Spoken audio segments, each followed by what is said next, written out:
The changes to the super system, which were introduced with the 2016 budget, have been in play for a little while now, and their implementation has highlighted a few pitfalls around what these changes have caused.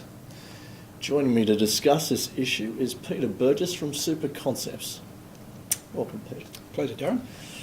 TBAR is one of the big ones. Let's start with that. What are some of the common errors and misconceptions you've seen in this space? Well, I guess one of the biggest misconceptions that I see, and certainly this is in my view, that practitioners need to be reporting these events a lot sooner than they are. So even though the legal requirements are that if you're a quarterly reporter, you only have to report these events 28 days after the end of the quarter, or if you're an annual reporter, when you lodge the annual return. In my view, we should be reporting these events as soon as we possibly can. So particularly for pension commutations, get the commutation reported, get it in the system as soon as we can. In my view, we're not doing our clients any favours by deferring the reporting of these events. So get it in the system. As soon as we get it in there, the better it is for everyone. I guess one of the other misconceptions we're seeing, or probably an issue more so than a misconception, is who does what. So we've come across situations where service providers have actually reported the event, and the trustees have also reported the event, which has led to duplicate events being reported and excess determinations being issued. So just be clear with the trustees. If you are providing that service, just be clear as to what you're doing and let them know that you're going to be reporting those events if that's the service you're providing.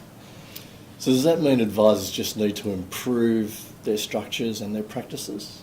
Yeah, look, I think so, particularly around this area of TBARs, because it is new. So just making sure that the clients understand what you're doing for them, because there's a lot, on the ATO website about the needs to report these events, about what TBARs are, and all those type of things. So we're seeing some trustees actually, when they do a pension commutation, get a TBAR and lodge it themselves when their service provider might be doing that. So, it's important just to make sure that's very clear. And also get into the habit of lodging TBARs regularly, particularly for pension commutations. There's really no reason in my mind not to report that as it happens. So rather than waiting to when you have to lodge it, get it in the system as soon as you can, and that's better for everyone. You do that, and I would say that's the case even for individuals who are well under the $1.6 million cap.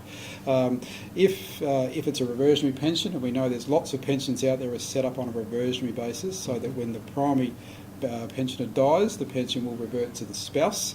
It will then count against the spouse's transfer balance cap. So if that reversionary spouse has been making commutations which are not yet been reported to the ATO, it's very difficult to work out the available cap space. So again, get the information in there as soon as we can. And the same applies if the client are looking to roll their money, so out of their SMSF into an APRA fund, for example, so they're commuting their pension, rolling it over to an APRA fund. Make sure that commutation gets reported quickly, because it can give rise to excess pension determinations being issued and the stress and extra work that goes with that. Now, the contributions caps is another area that's been affected by the implementation of the super reforms. What are some of the issues there? Yeah, look, we're still coming across quite a number of cases where clients have exceeded their non-concessional cap, so they have received an excess determination. And the main reason why is because they haven't realised that their total super balance at 30 June prior exceeded $1.6 million. And that's come about because they've failed to realise or failed to take into account their balances in other super funds. And so we've seen this happen with clients as well as advisors who have not properly considered balances held in all funds when determining the total super balance. And of course this can be a tricky area for advisors because they don't always have access to the client's total super balance information on the ATO website. So, but it is important that they do identify all the balances if they're giving contribution advice. Is there any sort of process that they can employ to help ensure that?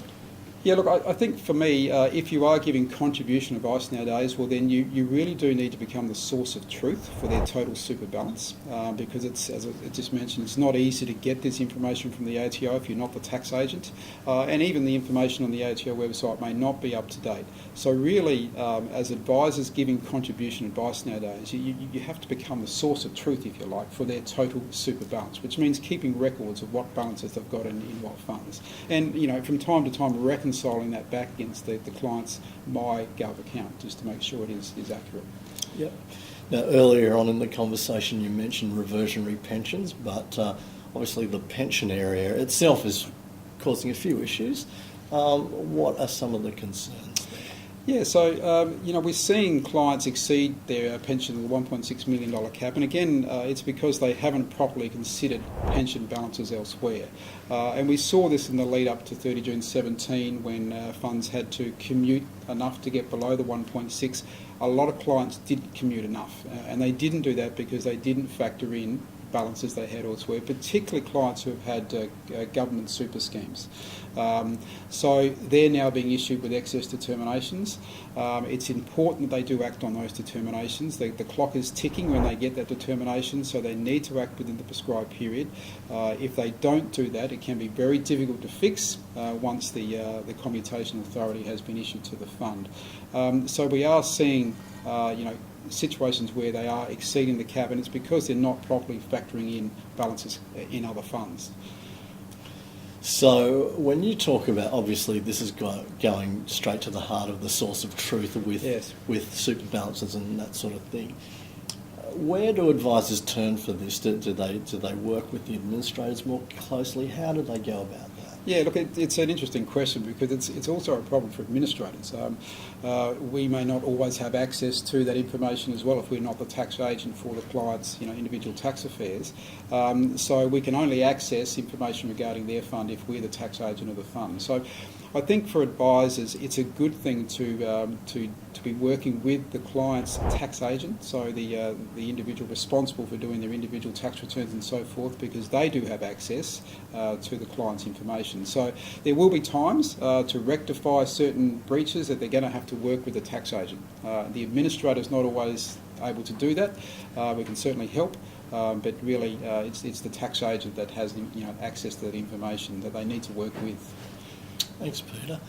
Peter just mentioned some of the issues around the super reforms, and going into more detailed case studies will be something that he and Mark Ellen will be doing at the 2019 SMSF Professionals Day, which is brought to you by Self-Managed Super Magazine as well as SuperConcepts.